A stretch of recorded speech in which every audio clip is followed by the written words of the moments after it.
찬양으로 하나님께 영광 돌립니다.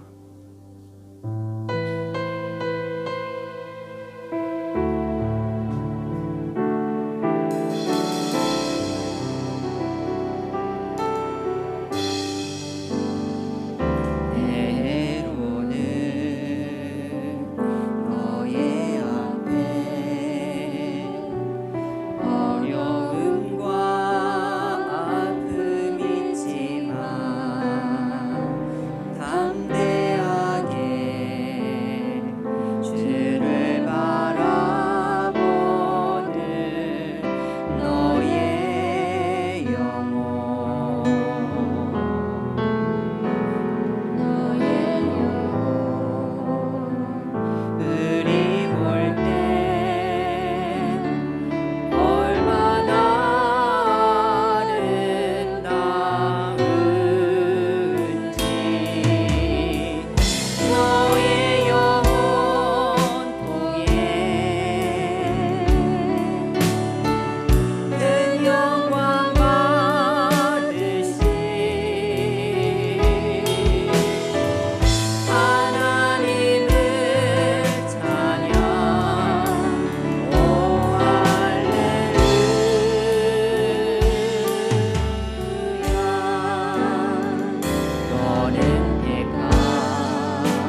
성경을 정리하게 했었네. 진흙 같은 이 몸을 정금 같게 하셨네. 우리 잠깐 동안 합심해서 기도하도록 하겠습니다. 예배를 위해서 기도합니다. 우리 짧은 예배 시간이지만 우리의 마음이 온전히 하나님께 집중될 수 있도록 성령 하나님 우리의 마음을 주장하여 주시옵소서. 이렇게 기도합니다. 하나님 말씀을 들을 때 그 말씀에 따라 살기로 결단할 수 있는 믿음을 우리들에게 허락하여 주시옵소서. 또 말씀 전하는 전화 온라인으로 함께 예배 참석하고 있는 우리 성도님들의 마음을 활짝 열어주시옵소서. 겸손하게 해주셔서 주시는 말씀마다 아멘으로 순종하기로 결단할 수 있도록 예배를 위해서 우리 자신을 위해서 함께 기도하도록 하겠습니다. 하나님 아버지 은혜를 감사합니다. 두세 사람이 내 이름으로 모인 곳에 그 가운데 있겠다고 주님께서 약속해 주셨음을 하나님 믿습니다. 어리석고 부족하고 죄 많은 우리들이지만 주의 예수 그리스도의 피의 공로를 의지하여 하나님 주님 앞에 나왔습니다. 하나님 우리를 받아주시고 우리의 예배를 받아주시기를 원합니다. 하나님 뜻대로 삶을 살지 못하였음을 고백합니다. 그럼에도 불구하고 다시 돌이키면 하나님 깨끗이 씻어주시겠다고 약속하신 그 예수님의 말씀에 약속의 말씀을 의지하여 주님 앞에 나와서 예배합니다. 온전한 예배자가 될 수 있도록 인도하여 주시고 우리의 마음이 온전히 주님께만 집중할 수 있도록 인도하여 주시옵소서. 짧은 시간이지만 하나님 만나고 하나님의 음성 듣고 그 뜻대로 살아가기로 결단할 수 있는 귀한 시간 될 수 있도록 인도하여 주시옵소서. 저를 하나님의 도구로 삼아주시기를 원합니다. 하나님의 말씀이 하나님 불법 전해지는 말씀의 도구로 삼아주시기를 간절히 바라옵니다. 하나님 우리 성도님들의 마음 받들 하나님 겸손하게 해주셔서 떨어지는 말씀마다 아멘으로 순종하게 하시고 그 말씀을 기쁨으로 받아 그 말씀대로 살아 주님께서 주시는 복을 누릴 수 있는 저희들이 될 수 있도록 하나님 우리 온 교우들이 될 수 있도록 인도하여 주시기를 간절히 바라고 원합니다. 하나님의 짧은 시간이지만 온전히 집중할 때 성령 하나님 우리와 함께하여 주시고 우리의 마음을 다하여 우리의 영을 다하여 주님께 예배할 수 있는 시간 될 수 있도록 성령 하나님께서 이끌어 주시기를 간절히 바라오고 하나님 원합니다. 하나님 아버지 성경상에 있는 말씀이 내 삶의 기준이 될 수 있도록 주님 우리의 마음을 붙잡아 주시고 믿음의 결단도 그렇게 살아갈 수 있도록 믿음의 결단도 허락하여 주시기를 간절히 원합니다.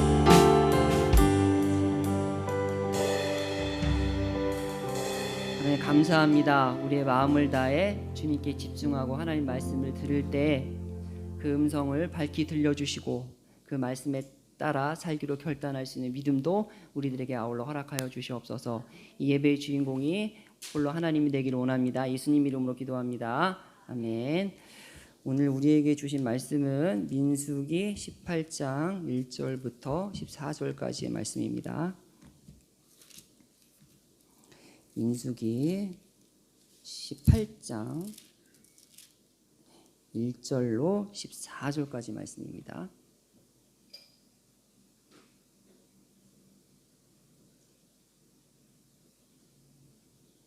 교독하도록 하겠습니다.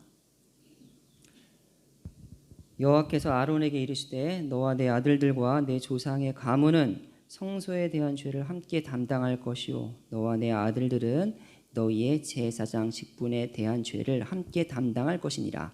너는 내 형제 레위 지파 곧 내 조상의 지파를 데려다가 너와 함께 있게 하여 너와 내 아들들이 증거의 장막 앞에 있을 때 그들이 너를 돕게 하라. 레위인은 내 직무와 장막의 모든 직무를 지키려니와 성소의 기구와 제단에는 가까이 하지 못하리니 두렵건대 그들과 너희가 죽을까 하노라. 레위인은 너와 합동하여 장막의 모든 일과 해막의 직무를 다할 것이요 다른 사람은 너희에게 가까이 하지 못할 것이니라. 이와 같이 너희는 성소의 직무와 제단의 직무를 다하라. 그리하면 여호와의 진노가 다시는 이스라엘 자손에게 미치지 아니하리라. 보라, 내가 이스라엘 자손 중에서 너희의 형제 레위인을 택하여 내게 돌리고 너희에게 선물로 주어 회막의 일을 하게 하였나니 너와 내 아들들은 제단과 휘장 안의 모든 일에 대하여 제사장의 직분을 지켜 섬기라. 내가 제사장의 직분을 너희에게 선물로 주었은즉 거기 가까이 하는 외인은 죽음을 당할지니라. 여호와께서 또 아론에게 이르시되 보라, 내가 내 거제물 곧 이스라엘 자손이 거룩하게 한 모든 헌물을 내게 주관하게 하고 내가 기름 부음을 받았으므로 말미암아 그것을 너와 내 아들들에게 영광 몫의 음식으로 주노라. 지성물 중에 불사르지 아니하는 것은 내 것이라. 그들이 내게 드리는 모든 헌물의 모든 소제와 속제제와 속건제물은 다 지극히 거룩한즉 너와 내 아들들에게 돌리리니. 지극히 거룩하게 여김으로 먹으라. 이는 내게 성물인즉 남자들이 다 먹을지니라. 내게 돌릴 것은 이것이니 곧 이스라엘 자손이 드리는 거제물과 모든 요제물이라. 내가 그것을 너와 내 자녀에게 영구한 몫의 음식으로 주었은즉 내 집에 정결한 자마다 먹을 것이니라. 그들이 여호와께 드리는 첫 소산 곧 제일 좋은 기름과 제일 좋은 포도주와 곡식을 내게 주었은즉 그들이 여호와께 드리는 그 땅에 처음 익은 모든 열매는 내 것이니 내 집에서 정결한 자마다 먹을 것이라. 이스라엘 중에서 특별히 드린 모든 것은 내 것이 되리라. 아멘. 예, 오늘 본문도 역시 고라의 반역 사건과 연관된 본문입니다. 고라의 반역 사건이 중요한 이유는요, 고라의 반역 사건과 연관된 장이 4장이나 됩니다. 16장에서부터 19장까지인데요. 정작 고라는 16장에만 등장하지만 그 고라가 일으킨 반역 사건 때문에 하나님이 여러 가지 조치를 취하시는데요. 그 내용이 17장부터 19장까지입니다. 고라가 아론의 자리를 차지해서 제사 제도를 흔들려고 하기 때문에 17장에서 아론의 쌍난 지팡이를 통해서 하나님이 택하신 제사장은 아무나 할 수 없고 오직 아론 가문이 담당해야 한다는 것을 보여주신 거예요. 조치를 취하신 거예요. 오늘 18장도 마찬가지입니다. 제사 제도를 흔들지 못하도록 레위인과 제사장, 이 레위인 중에 제사장이 또 있는 거잖아요. 레위인과 제사장 그리고 레위인과 다른 지파들의 경계를 분명하게 말씀해 주십니다. 레위인과 제사장의 직무를 분명하게 말씀해 주시는 거예요. 16장의 고라 사건의 핵심은 뭐냐면 하나님이 정해놓은 경계를 넘는 사건이었습니다. 분수에 지나친 사건이죠. 고라는 여러분 아론의 직계 자손만이 할 수 있는 제사장의 자리를 탐내서 하나님이 지정해준 경계를 넘은 거죠. 핵심은 경계를 넘은 거예요. 고라와 같이 반역을 일으킨 사람들이 있습니다. 지도자들이 있는데 다단, 아비람, 온이라는 사람들인데 이 사람들은 다 어느 지파 사람들일까요? 이 사람들은 다 르우벤 지파 사람들이거든요. 하나님께서 레위 자손에게 허락하신 그 리더십. 자, 지금 리더가 레위 자손 아닙니까? 모세가 이제 정치적 리더고 레위인인데 아론은 종교적 지도자고. 그러니까 르우벤 지파가 이 레위 지파의 자리를 어떻게 보면 노린 것이라고 볼 수 있습니다. 분수에 지나친 거죠. 영역을 넘은 것입니다. 그래서 18장에서 하나님이 레위인과 제사장 그리고 레위인과 다른 지파에 넘으면 안 되는 경계들을 분명하게 말씀해 주신 거예요. 그래서 쓴 거예요. 18장을. 18장의 전체 구조를 살펴보면 아주 간단한데요. 1절부터 7절까지는 제사장과 레위인 사이 그리고 레위인과 다른 지파 사이에 넘으면 안 되는 경계에 대해서 말씀하십니다. 그리고 이후의 내용은요. 제사장과 레위인의 몫에 관한 내용이에요. 여러분 우리 알다시피 레위 지파와 제사장들은요. 다른 지파와 달리 땅을 분배받지 못했잖아요. 땅을 분배받지 못하면 먹고 사는 문제가 해결이 안 된단 말이죠. 그래서 8절부터 20절까지는 제사장들이 생활하는데 필요한 목, 주로 양식이죠. 양식이 무엇인지 말씀해주고 있고 21절부터 32절까지는 레위인들이 생활하는데 필요한 양식, 필요한 몫이 무엇인지 말을 하고 있습니다.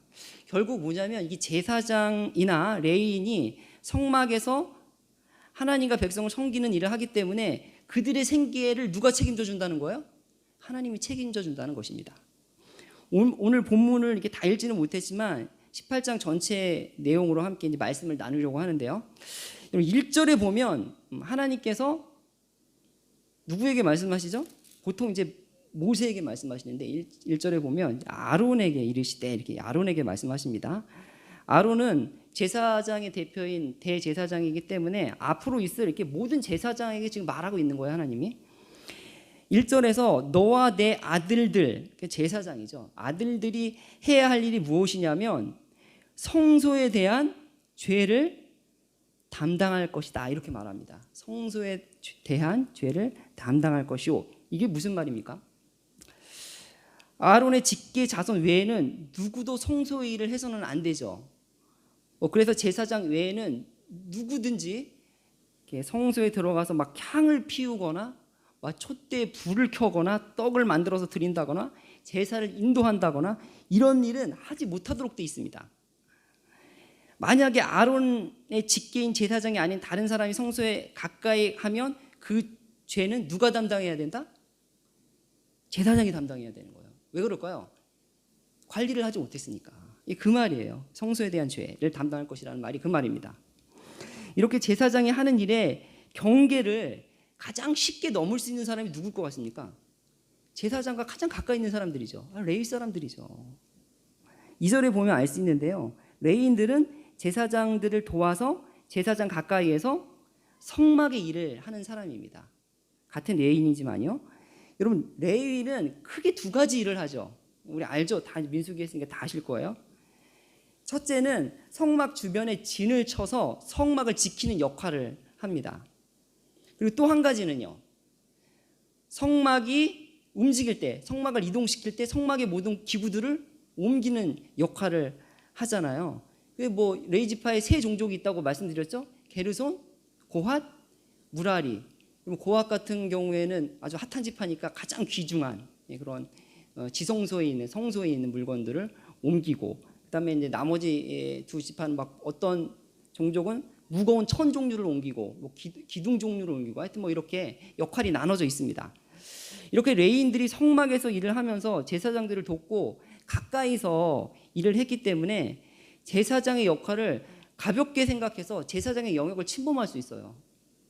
가장 가까이 있는 사람들이 사실은 문제입니다. 제사장들은 레위인이 제사장의 영역을 침범하지 못하도록 관리를 해야 될 책임이 있어요. 그것을 얘기하고 있습니다. 그 죄를 만약에 관리를 못해서 그 영역을 침범하면 제사장에게 책임을 묻는다는 거예요. 한번 3절을 한번 읽어볼까요? 3절. 읽겠습니다. 시작. 레위인은 내 직무와 장막의 모든 직무를 지키려니와 성소의 기구와 제단에는 가까이 하지 못하리니 두렵건대 그들과 너희가 죽을까 하노라. 제사장의 영역을 침범하면 침범한 레위인이나 그것을 관리하지 못한 제사장들 둘 다 죽을 수 있다는 거예요. 그리고 4절에 보면 이런 레위인과 다른 지파의 영역도 구분을 하고 있습니다. 4절 한번 또 읽어볼까요? 시작. 레위인은 너와 합동하여 장막의 모든 일과 성막의 회막의 직무를 다할 것이요 다른 사람은 너에게 가까이 하지 못할 것이니라. 이 말씀은 제사장들과 레위 지파가 협력해서 하는 성막과 관련된 일을 다른 사람, 다른 지파가 하지 못하도록 관리하라는 말이에요. 예를 들면 뭐 이런 일은 없겠지만 이런 고핫 자손이 이렇게 법궤를 메고 가잖아요. 옮길 때 법궤를 메고 가는데 다른 지파가 무거울 것 같다고 이렇게 나 도와줄게 뭐 이렇게 말했을 때 고핫 지파가 그럼 너 한쪽 들어 이렇게 할 수 없다는 거예요. 이렇게 하면 큰일 나는 거죠. 레위인의 영역을 침범하지 못하도록 레위인이 이걸 알아서 관리하라는 거예요. 그래서 5절에 제사장에게 너희 직무를 성실히 해서 하나님의 진노가 이스라엘에게 미치지 못하도록 하라고 하고 있고요. 7절에 보면 다시 한번 제사장에게 제단과 휘장에 관한 일을 섬기는 제사장 일을 잘 감당해서 외인이 죽지 않도록 다른 사람이 죽지 않도록 잘 관리하라고 그렇게 말을 하고 있습니다. 여러분 왜 이렇게 이 제사제도에서 하나님이 정해놓은 영역을 침범하는 일이 생길까요? 여러분 한마디로요. 하나님을 경외하는 그 마음이 경외심이 없기 때문인데요. 백성들이 하나님에 대한 경외심을 잃어버릴 때 이런 영역들을 막 침범한단 말이에요. 근데 이런 경외심을 잃어버린 것에 대한 1차적인 책임이 누구에게 있다고요? 관리를 잘 못한 제사장에게 있다는 그런 말입니다. 만약에 제사장이 하나님을 경외하는 마음이 없으면 백성 역시 제사를 가볍게 생각할 수밖에 없죠. 여러분 레위기 10장에 보면 아론의 아들 있잖아요. 죽었잖아요. 아론의 아들 나답과 아비후가 하나님께서 명하시지 않은 다른 불을 드렸다가 그것으로 분향을 했다가 죽잖아요. 이게 핵심이 뭡니까? 이 사건의 핵심은 하나님에 대한 경외감 없이 제사를 가볍게 여겼다는 거예요. 이렇게 되면 백성들은 당연히 리더를 따라가게 되는 거죠. 그러니까 영역을 침범하는 레위인이나 그 밖에 다른 지파들이 제사장의 영을 침범하는 근본적인 이유는 1차적으로 누구에게 있다는 거 책임이 제사장 자신에게 있다고 그렇게 말을 하고 있는 거예요. 지금 뭐 이런 일이 별로 없는 것 같은데 예전에 이제 주일학교 아이들이 예배 시간에 막 기도할 때 막 딴짓하고 그러잖아요. 지금도 역시 똑같이 지금 더하죠. 뭐 덜하면 더하면 되지 덜하지 않죠. 근데 그때는 어떻게 했냐면 왜 그렇게 했는지 모르겠어요. 선생님들이 이렇게 막 기도할 시간에 막 돌아다녔어요. 돌아다니면서 눈 뜨는 애들 보고 야 너 눈 감어 막 이렇게 위협하고 막 옆구리 쿡쿡 찌르고. 근데 이게 효과가 있었을까요? 이게 전혀 효과가 없어. 이게 성경적인 근거를 살펴보면 전혀 효과가 없는 거예요. 왜냐하면 선생님들이 지금 예배 시간인데 기도를 안 하고 있는 거잖아요. 그렇죠? 아이들은 즉각적으로 알거든요. 아이들은 들어서 배우는 것보다 보고 배우거든요. 선생님도 기도 안 하는데 내가 뭐 기도를 그렇게 할 필요 있을까 이렇게 생각한단 말이에요. 마찬가지입니다. 제사장이 먼저 제사를 무겁게 여기고 이렇게 경외감을 갖고 하나님께 이런 모습을 보일 때 나머지 백성들도 이렇게 따라하는 거죠. 그래서 리더들은요, 이게 말로 하는 것보다 보여주는 것이 중요합니다. 리더인 제사장들이 제사를 소중히 여기고 하나님이 하신 말씀을 잘 지킬 때 레이지파 사람들이나 다른 지파 사람들 역시 제사를 소중히 여겨서 제사장이나 레인들의 경계를 이제 감히 넘어서지 못하게 되는 것이죠. 오늘 본문은요, 이제 주로 제사장과 레위인에 대한 것인데요. 우리가 이제 제사장과 레인만 나오면 나와는 상관없는 일이다 이렇게 생각할 수 있어요. 그리고 내용도 어렵고 그러니까 이거는 뭐 영적인 리더인 목사님이나 무슨 장로님, 선교사님들 그분들에게 적용되는 말씀이다라고 생각하기 쉬운데요. 근데 우리는 지금 예수님 이후의 시대에 살고 있잖아요. 신약 시대에 살고 있기 때문에 구약 본문을 볼 때도 여러분 신약적인 관점으로 봐야 돼요. 지난주에 서지호 목사님께서 베드로전서 2장 말씀해 주실 때 우리 믿는 자들은 다 뭐라고요? 왕 같은 제사장이라고 말씀을 해 주셨잖아요. 이게 우리 종교개혁의 슬로건 아닙니까? 모든 사람이 만인이 다 제사장이다. 그럼 신약적인 관점으로 보면 목사, 선교사만 제사장이 아니라 믿는 신자 다 뭐예요? 다 제사장인 거예요. 그래서 제사장과 레인의 말씀이 나오면 모든 사람에게 다 적용할 수 있는 거예요. 모든 교인들에게 다 적용할 수 있는 것입니다. 이렇게 제사장 이야기가 나올 때 내 얘기다라고 이렇게 말씀을 보면 더 은혜가 있을 거예요. 오늘 본문은 그래서 영적인 리더십이 무엇인지 잘 보여주고 있습니다. 여러분 믿는 사람들은 다 영적인 리더가 그냥 자연스럽게 되는 거예요. 그럼 만약에 레위인이 잘못해서 제사장의 영역을 침범했다. 누구의 잘못이라고요? 제사장의 잘못이라고요. 침범한 그 사람도 잘못이 있겠지만 관리를 잘못해서 침범하게 한 제사장의 책임이 있다는 것입니다. 그래서 1절에 제사장에게 이런 죄에 대해서 그 죄를 함께 담당하라고 말씀하고 있는 거예요. 만약에 다른 지파에서 레위인의 영역을 침범했다. 여러분 누구의 잘못입니까? 침범한 사람의 잘못이기도 하지만 그것을 관리하지 못한 레위인의 책임이기도 해요. 그래서 읽지 않았지만 23절에서 제사장과 같은 맥락으로 레위인들에게도 그러한 죄를 담당하라고 말씀하시거든요. 이것이 리더의 가장 기본적인 소양이라고 생각을 합니다. 여러분 리더는 공동체를 책임지는 사람이잖아요. 뭐 가정이든 교회든 직장이든 마찬가지입니다.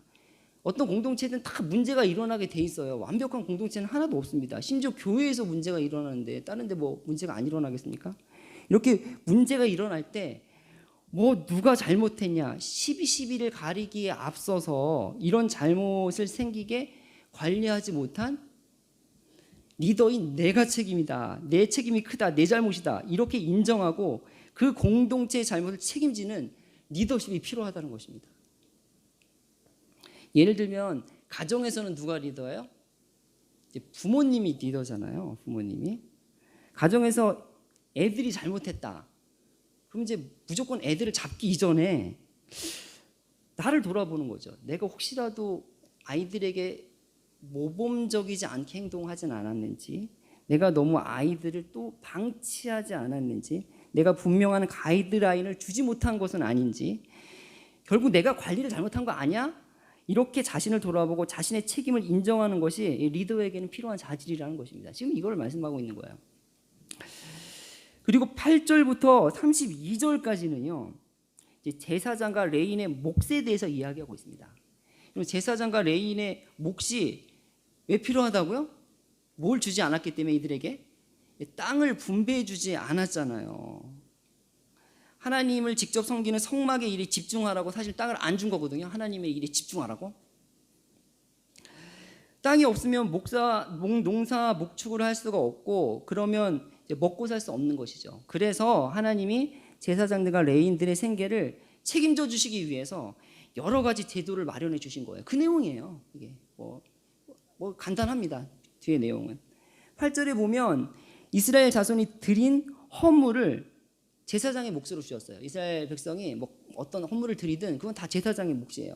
그리고 9절에 보면 불사르지 않은 소재, 속건제, 속죄의 제물을 제사장에게 주셨습니다. 그리고 11절에 보면 이런 거제물과 요제물을 주어서 그의 가족들을 먹게 했습니다. 이 거제물과 요제물은 가족들까지 먹을 수 있는 거예요. 거제, 요제 아시죠? 이거는 제사 종류가 아니고 제사의 방법이라고 말씀드렸죠. 거제는 어떻게 드리는 제사라고요? 이렇게 들어가지고 드리는 제사고, 요제는요 이렇게 흔들어서 드리는 제사예요. 다 한자죠. 들 것자, 뭐 흔들 요자 다 이렇게 쓰는 거예요. 이 제사는 어느 때 드리냐면 그냥 하나님께 헌신하는 의미로 다 드리는 제사거든요. 이런 제사에는 이런 거제나 요제는 뭐 곡식도 있고 또 그런 것도 있어요.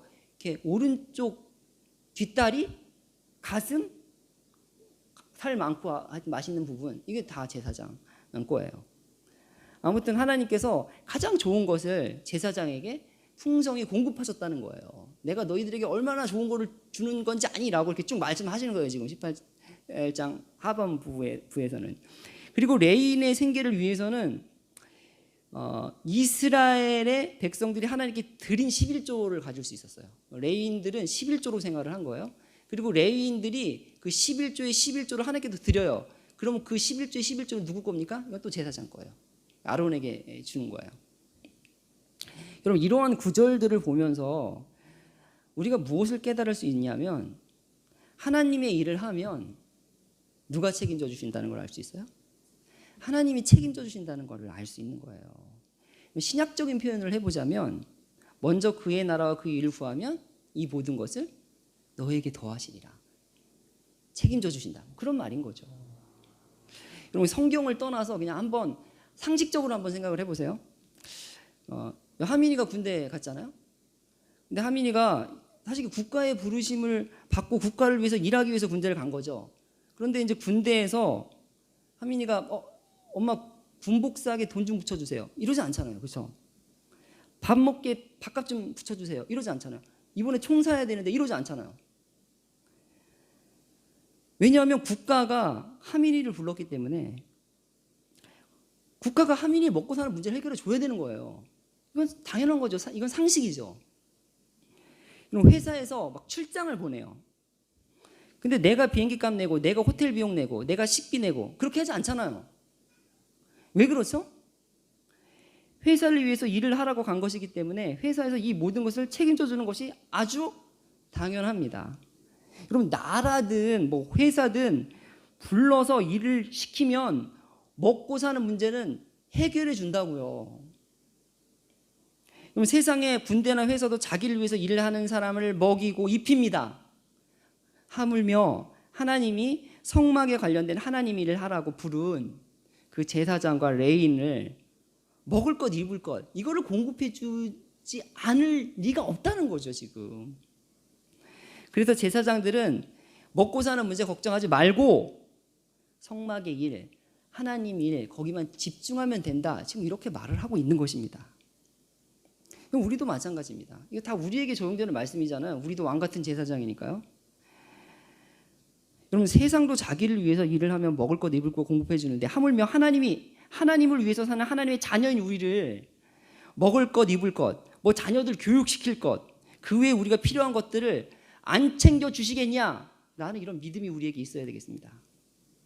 그래서 그리스도인들은 무엇을 먹을까? 무엇을 입을까? 아이들 교육은 어떻게 할까? 내 노후는 어떻게 준비할까? 이런 염려 대신에 어떻게 사는 것이 하나님을 위한 삶일까? 이 딱 한 가지만 고민하면 되는 거예요. 아주 삶이 심플하죠? 그렇죠? 그래서 그리스도인들은 뭐 그렇게 고민하며 살 필요가 없는 거예요. 딱 하나만 고민하면 되는 거예요. 뭐요? 어떤 것이 하나님의 뜻인가? 그거 딱 하나를 고민하다 보면, 그리고 그 뜻대로 살다 보면 나머지 부분은 하나님께서 알아서 챙겨주신다는 거죠. 이거는 그냥 약속이니까 반드시 되는 겁니다. 그리고 하나님 뜻대로 사는 게 뭘까? 어떻게 하는 것이 하나님 뜻대로 사는 것이, 우리 너무 고민하지 않아도 되잖아요. 아주 너무 명확하게 하나님께서 우리가 집에 두세 권 갖고 있는 성경에 다 써놨어요. 뭐 고민할 것도 없어요. 사실은 그냥 읽고 순종하면 되는 것이죠.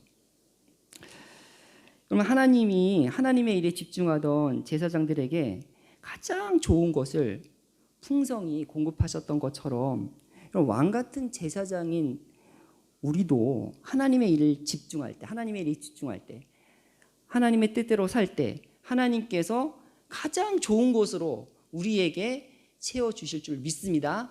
이런 믿음을 소유하고 주님만 섬기며 살아가는, 주님의 뜻대로 살아가는 저와 여러분이 되기를 주님의 이름으로 축원합니다. 아멘. 예, 우리 주신 말씀을 생각하면서 오늘 피었다 지는 우리 찬양하도록 하겠습니다.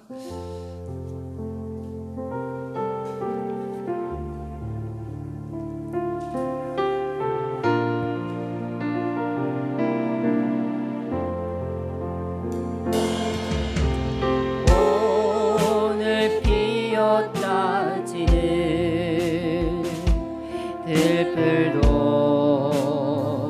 입히는 하나님, 진흙 같은 이 몸을 정금 같게 하셨네. 푸른 하늘을 나는 새들도 먹이는 하나님, 하물며 으리랴 영업요 필요 없네. 우리 마음도 깊은 곳에 영혼을 내리신 주,